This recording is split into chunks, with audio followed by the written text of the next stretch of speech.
Hello, ladies and gentlemen, and welcome to a very impromptu tournament report that I had from this weekend. I got to play at the Midwest, what is it, Edison Clash, the Mwec, as it was called.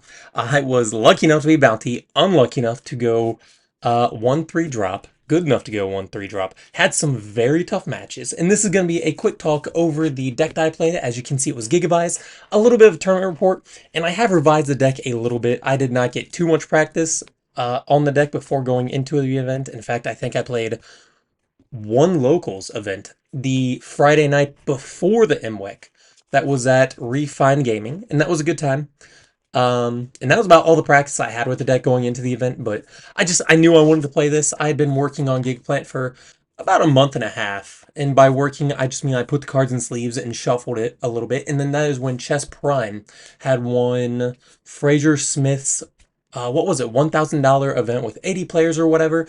And I spoke to Jess Prime a few times for getting some side plans. I was able to join the Gigabytes Discord chat. Great place, go in there. I spoke to Dionysus, aka Young Puds, for some Gigabytes advice, but Young Puds, aka Dionysus, has not played much because I believe he has a newborn child that has been taking up much of his life, as my child also takes up much of mine.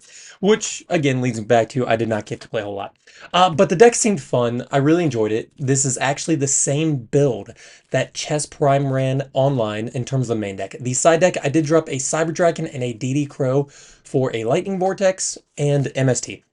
So the reason I did that was because Cyber Dragon I dropped thinking, it's primarily good against GBs.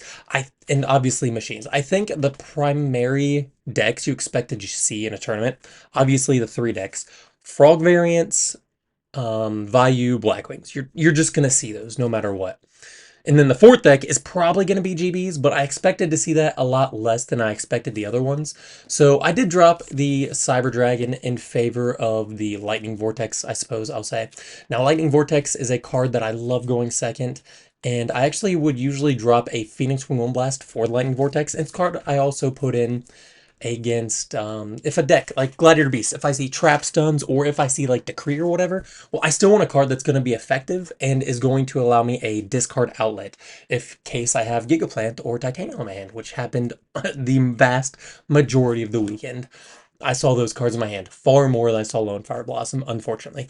Now, the MST was something for the Oppression. I thought, wow, 3 breakers is great, but MST allows me to do Hidden Armory plays, Miracle Fertilizer plays, while going turn 1, going second, against like potential, again, Oppression, right? So if I'm going to expect to see some type of oppression play after they go first, well, I still want to be able to Miracle Fertilizer, Hidden Armory, and then continue to play afterwards, which if I had Breaker, it's going to set me back a turn and make me play a little slower compared to MST allows me to do it right then and there. Anyways, other than that, everything about this deck is exactly the same as Chess Prime List, who I believe Chess worked with Pro Storm, and they came to a lot of these ratios. And I think the list itself, I actually really liked. I liked everything about it. Sort of. That's a bit of a lie. When I was doing, again, the play testing, more like goldfishing, as in I was just working on my combo lines, because again, I only played, I think it was a total of, I played 4 games there. I played 1 match on DB that I got 2 OTKs in, and I played at a locals with it, but the locals build was not the same as this build. So this specific build, I played 5 matches total before the Midwest Edison event. But what I noticed was that Super Solar Nutrient was continuously like not good. I was getting very consistent hands of 2 to 3 Super Solars. Yes, 2 to 3. And normally I'd start out with, I guess, 1 to 2 copies and draw into the other remaining copies before ever seeing a Nettles, a Copy Plant, or a Dandelion with a discard ability. So that was extremely frustrating that I wanted to drop it, but I didn't have enough experience with the deck to be like, hey, I don't want to play this card. But it's been winning, right? If you go look at Chess Prime or Spore XD, who, when they've been topping, they've been doing really great stuff with the deck. Super Solar Nutrient plays extremely well. So, I kind of just bit the bullet and said, let's play the Super Solar Nutrient. And then the other card that I wasn't liking was Hidden Armory. So obviously, you'd think low monster count, Hidden Armory can't be bad. But what I found was I'd have just a lot of awkward hands of 1, 2 Hidden Armories, whatever, with no follow-up plays, and you're kind of just sitting, waiting for something to happen, which I guess is kind of expected, but you don't want that to happen. So Hidden Armory is cool at the beginning of the game, but I think it's usually a lot better later on once you have maybe a Gigaplant on board or something that's a little bit more established, and then you can Hidden Armory to go grab a Supervise or whatever you need at some point in game.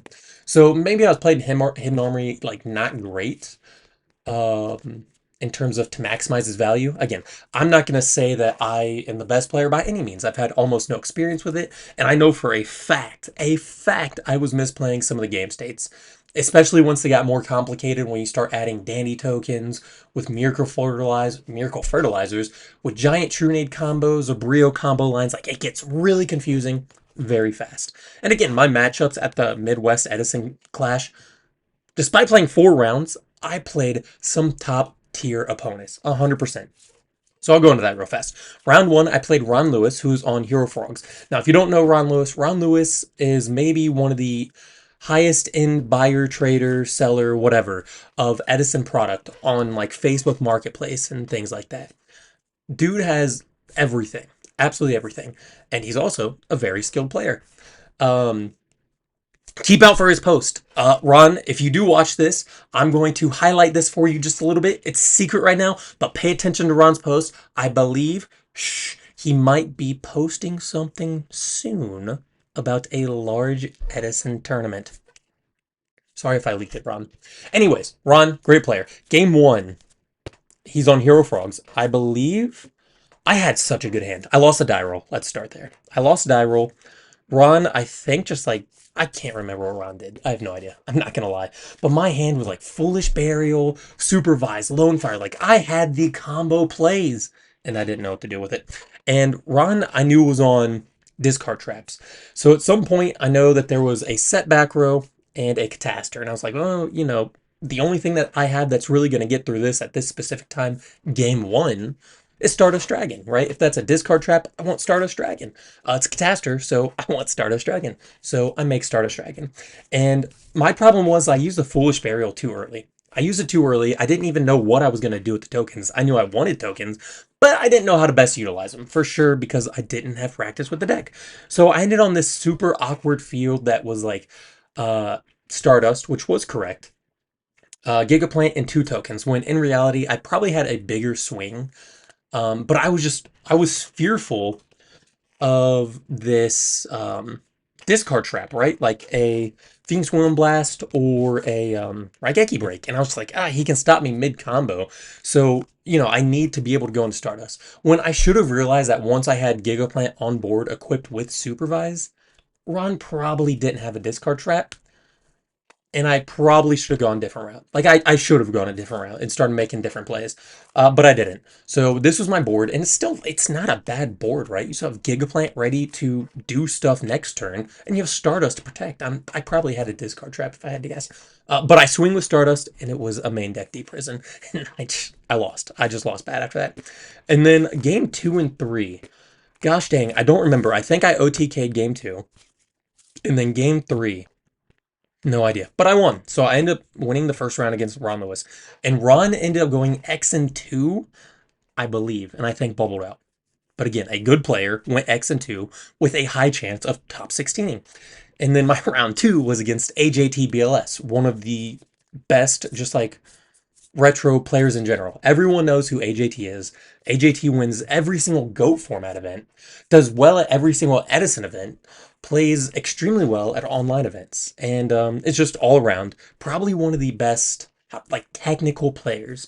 I have seen AJT play several times, and his technical play in terms of like card interactions, calling other players out on not doing the right things with technical play, is astounding. Very good technical player. And a friend of mine. I like AJT. We talk often.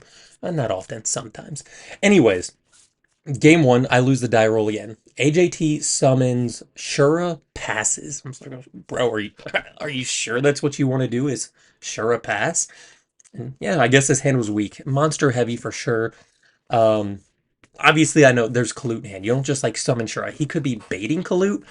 Didn't matter. I had a hand that was going to end on, not going to end, it did end on double power tool, Gigaplant, Titanial with the Mark of the Rose to steal the Shura. So outside of Gores, I was hitting for like 12,000 damage that turn.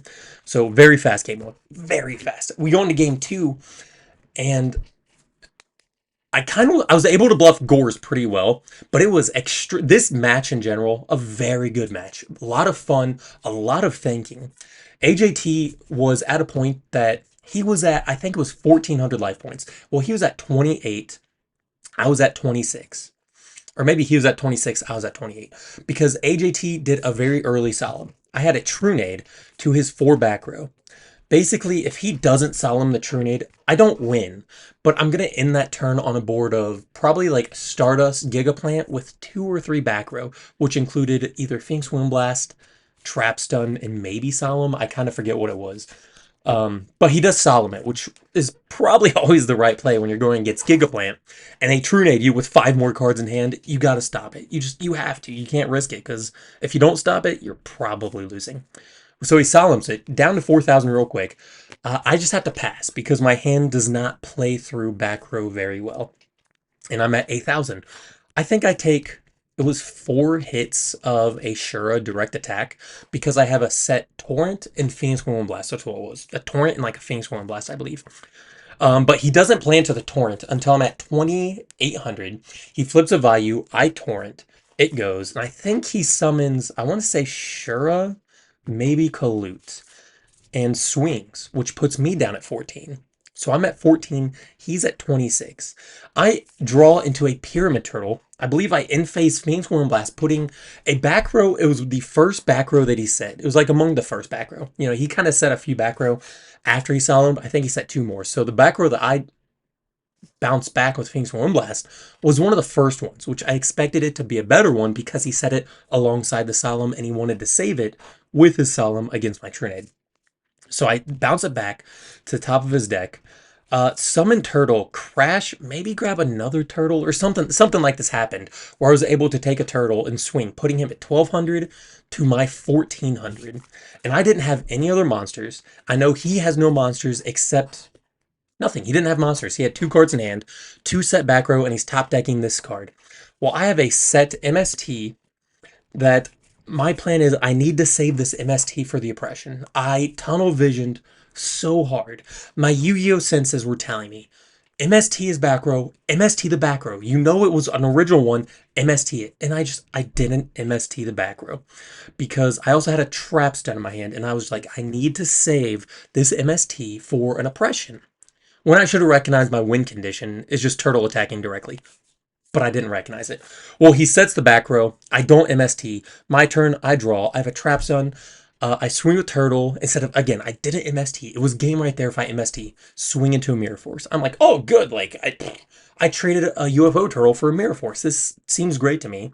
I don't have a monster, but I have 2,600. Like, if I draw literally any monster at any point, or hidden armories, or Mark of the Rose, like, I win. I can't lose because I have Trap Stun. So I set Trap Stun past Dust Tornado. I was like, oh, okay, well, I got blown away. Well, he ends up summoning, I think at some point he draws another monster. It might have been like Fossil Dyna, Kalute, something like that. Another one, not a very good monster. Swings. So now I'm down to pretty low as well. I think I'm down to, at some point, like, it was a Fossil Dyna, and I'm at 200 to his 1,200. And I have access to a Mark of the Rose. I'm like, this is it. I just Mark of the Rose and I win. And he has another one. He has another Dust Tornado. And I end up losing this game because of my bad read on the Mirror Force. That was originally a good read. And then I didn't follow up with the read. And I just lose. And then we go into game 3 with like 23 minutes left. And I bricked. I bricked real hard. I remember at the end of the game, he was playing around Gores again. But my hand was 2 supervises. What was it? 2 supervise, I think, a DDR, and a Titanium. Like I lost. And that was commonplace throughout the day. Was Titanial, Gigaplant, supervise in hand, but no way to get the Gigaplant on the board. Because I super solar so many super solar nutrients. Well, so I lost. But if you're gonna lose and you're gonna lose early, you want that loss to be against someone like AJT, who again went, I believe, X2. And I think he bubbled. I believe he bubbled. He also got really close. Well, then we go into round three, I play against Tim Pontes, who actually did top 16. And maybe Tim went on to top 8, top 4. I have no idea. I haven't followed up, but Tim does top 16. Well, I lose the die roll this time for the third time. But Tim goes first, and I believe it was summon swap, sentry born, bounce swap, normal summon dupe, set a back row. My turn. I don't have a monster, but I think I had a gold sark. It was like gold sark and just slow hand, real slow hand. So I gold sark, and it's just like a dupe frog. So I don't think I said anything. I'm not fearful of getting OTK'd. His turn, so I pass.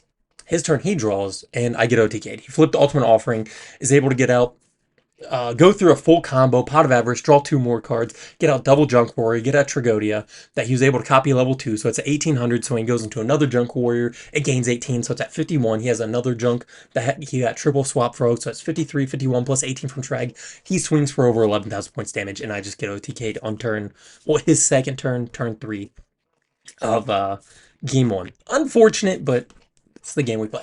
We go into game 2 and very back and forth. I'm able to win with a Goyo. So I have on board a live, was it Gigaplant that brings back a Nettles that synchros with an Armory Arm because he had a really good play. I had a field of like Stardust. Yeah, it had to be Stardust. Um, live. What was it? A Stardust, a live Gigaplant and Titanial, I think. And he had like a Cataster that had to swing, or Cataster, a Gores that had to swing over the Stardust. And then, or what was it? He had something. It was actually, I think, Tragodia, where Tragodia had to swing over Titanial and then sacrifice Tragodia main phase 2 into Caius, which had to banish the Stardust because he couldn't get over Stardust. Otherwise, something like that. And, Giga's not a clean out to the Caius. But on my turn, he left a Sangan on board or 2 or something like that. So I was able to use Gigaplant, bring back, I think bring back Copy Plant that synchroed into Armory Arm. I get a card in my hand. I do something where I'm able to discard this card. At some point, I'm able to use another special summon card to bring back Nettles, going to Goyo. Goyo swings over the Goyo, or Goyo swings over the Caius. And then I have a field of Caius, Goyo, Gigaplant, and he can't get over it. And then game 3, I think was pretty back and forth again, but I believe at this point, I had again drawn into double Super Solar and a Gigaplant. And I remember our exact conversation was, there's no way I can draw another Gigaplant, right? Because I showed him like the Titanial and Giga in hand. I was down bad. He had like 8 cards. I had the 4 cards in hand. And I just like, there's no way I can draw into the other Gigaplant. And I think I actually drew into the third Super Solar Nutrient. And then I just lost. So that was another feels bad moment. And so if you're going to have a second loss, you want it to be to someone like Tim Pontes, who is a very great player. And again, went on to top. And then I go into round 3 against a Lightsworn player that someone later told me the Lightsworn player is a very well-known Lightsworn player that goes to like all these Chicago monthlies. And game 1, I lost a die roll. Again, so 4th time, I'm 0-4 on die rolls. The Lightsworn player summons Jane, mills 2 passes. And on my turn, I think I had double Gold Sark. So I double Gold Sark and pass. And then, or maybe I set a Sangan or Copy Plan or something just to protect my life until I got the Gold Sarks. On the next turn, the Lightsworn player sacrifices Jane for Celestia, blows up my monster, and then special summons double JD, and I get OTK. So that was cool. And then we go into game 2. And my opening hand was double Gigaplant, and I think I drew into Titanial as well. And I remembered, I just dropped my hand, and I said, I don't know how this is possible, that I just opened up with double Gigaplant Titanial. And I dropped at that point. I'd lost all my money from the being the bounty. I got absolutely obliterated by, I'm sure there was absolutely some bad play. I'll take 30% of the blame, and then I'll place 70% of the blame on the deck just like demolishing me. No. I'll say there's some combination of my bad play and then opponents like blowing me out and just being like great players. And then the rest of it is just on the deck, just being like not good. All that being said, I enjoy the deck. I enjoy the deck. I enjoy decks that are high spell ratios. I still believe, like many players, and maybe I'm blinded, that Gigaplant has a ton of potential, and I'm going to continue playing the deck. But I have made a few changes, and I'm going to go into my new list with this in mind. So this is my old list. Again, basically the same thing as Chess Primes, except for just the two side cards. That when it works, it's the best deck, and then when it doesn't work, you don't play. So it's like either way, you're not playing or like your opponent's not playing. And for me, I feel like I really got the short end of the stick going into this event. So let me pull this up real quick, and then let me go ahead and do this. There we go. So I'm going to go into my deck profile after I made a few changes to the list.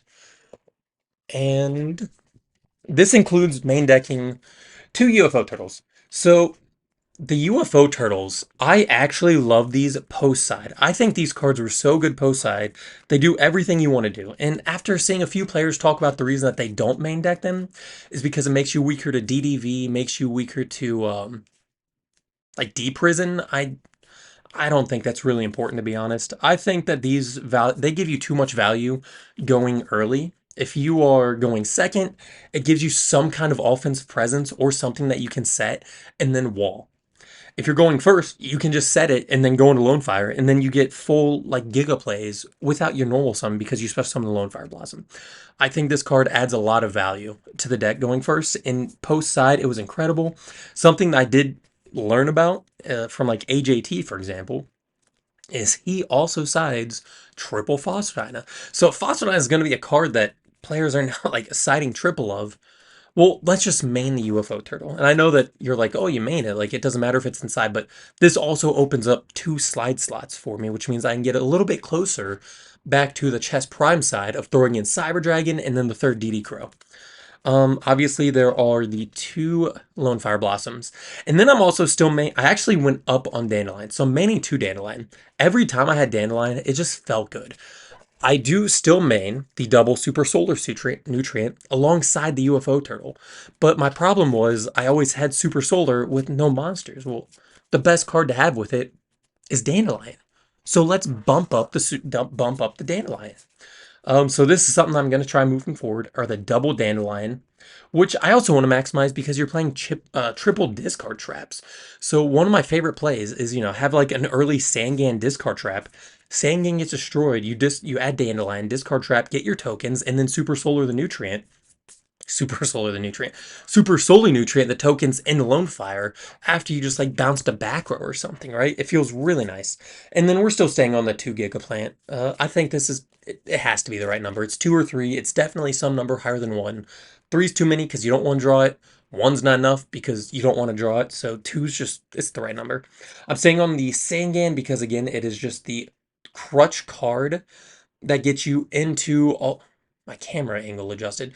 It's just that crutch card that really gets you into your Lone Fire. And maybe it's weird because you want to maximize your Lone Fire avenues, but everything about this deck is getting to Lone Fire. So if they stop the Lone Fire, they might stop the deck. And then we just play the Tuners and the Titanial. Titanial being, again, just one of the best cards in the format. Titanial is amazing. Even if you have to sacrifice tokens or something, Titanial's still good. Going into the spells, like I said, I am still on the 3 Super Solar Nutrient. Despite being extremely disappointed by this card, I think if you maximize Super Solar Nutrient's output a little bit more, you're going to have a better time. And that's what I'm expecting, is that I think I will have a better time with Super Solar Nutrient now that I have, the double Dandelions. Obviously, the 3 Supervise and the 3 Upstarts. Upstart putting you down to potentially a 37 card deck feels nice. Now, I'm still on the 7 Equips, which includes the 3 Supervise and then the 2 Marks and 2 DDRs. I think that's the right copy. Now, I did drop down 2 because I added more normal summons in the UFO Turtles. I dropped down to just 2 Armory Arms. Again, I spoke a little bit about how I think this card might be better late game, and maybe it's better to minimize your late game plays and favor some early game plays, which is why you only run the 2 Miracle Fertilizers, because if you're trying to maximize early game plays to get like an early Lone Fire play or something like that, Well, then you probably want your normal summons with the UFO turtles or things of that nature. What I did do, and what you'll notice, is I cut Gold Sarcophagus. As I went 0-4 in die rolls, and I had Gold Sarcophagus a lot. If you're going second with Gold Sarcophagus, it puts you behind 3 enemy turns, which in a deck like this that just kind of plays very little interaction outside of Mirror Force, Torrent, and then 3 Phoenix Moonblast, that's an automatic game loss. If you open up like Gold Sark without any combo play going second. It doesn't matter game 1, 2, or 3. If you open up a Gold Sark and you're already putting yourself down a card, let alone 2 Gold Sarks, or if you open up a Gold Sark and a Phoenix Windblast and now you have to go down another card for the Wing Windblast while being down a card from a Gold Sark or potentially 2 Gold Sarks, it's not a good feeling. And I'm not going to say, again, I'm not going to tell you I play Gold Sark perfectly, but I will say the chances I open up Gold Sark with DDR access going first or even second, it wasn't a lot. It wasn't a lot. So I cut down on the Gold Sarks in favor of the UFO Turtles because UFO Turtle I think is a little bit more resilient to everything in Edison than just losing to an early Gold Sark play that you had to play in order to stay in the game. And then just the 3 1-ofs. Foolish, Heavy, True Name. Amazing cards. They make the world go around. Now into the trap lineup, I changed nothing. Trap lineup, perfect. I loved the trap lineup. The only thing, if there was a change that I could possibly make, is potentially cutting 1, maybe 2 of the trap stuns, putting them in the side inside like 3 trap stun, maybe, for the double bottomless. Because maybe you just want bottomless in your main over trap stuns, or maybe you just want 1 bottomless over a trap stun, and you want like 1 bottomless, 1 trap stun. Maybe you want another discard trap. I don't know. I don't know what another summon would be, or another card would be. Maybe main deck MST or something. But this trap lineup, I think this trap lineup was beautiful. I will keep it this way. I enjoyed it. I loved it. Sorry for the shaking. My camera is connected to something that's connected to a desk that every time I do this, it shakes. Can't be avoided. But no, I loved this trap lineup. I think this trap lineup was maximized. It's easy to side in. It's easy to side out. Once you're able to start getting side plans rolling, this is very good. And that's something I need to work on too. Chess Prime sent me quite a few side plans. I didn't have them memorized, which I think ultimately hurt me because I think some of my siding was messed up compared to the side plans that I was supposed to have. Into the side, I think the side, again, relatively the same. The bottom was the trap holes. I kept the MST and the Vortex. The Vortex this was the best side card all weekend. Again, I played some high level players for sure. And I think I sided in Vortex going second every time. It's good against Dynas, it's good against Duplox, it's good against Vanity's Fiend, it's good against Absolute Zeros, it's good against literally everything. It's good against Titanials, it's good against token boards. Going second, dropping a Phoenix Wing One Blast for Lightning Vortex was amazing. It worked in every situation. I was at the locals, and one of the guys I played against the locals on Vayu Turbo, and I just OTK'd him game 1. I didn't know what he was playing, but I saw him put in like 10 cards from the side, so I was like, oh, he's probably siding in Falstana. And at some point, he had a field of, I think it was Goyo, he stole my Giga Plant, or he stole my Power Tool Dragon with a Fossil on board and a set back row. And I just Lightning Vortex. And he goes, why did you side that in? You didn't even know what I was playing. I was like, dog, I'm playing Giga. I knew you were going to be on Dyna. Like, it's just what you do against this deck. Like, I knew it. So this card, amazing. If you haven't tried it in the side, just try it. It does everything you want it to do, and then some. Then now I'm back on the 2 Cyber Dragons. I understand why you're on 2. I just need to make space before, and I think 2 is probably the right number. I actually don't have a 3rd DD Crow right now. Imagine that, but 3 DD Crow, it's just something. I don't know. It's good against Forgs. It's incredible against Vayu to have it early game against a Greffer discard, against a Plague stack, against whatever. It's generically a really good card that you can side in without like impacting your normal summons and without impacting your combo plays.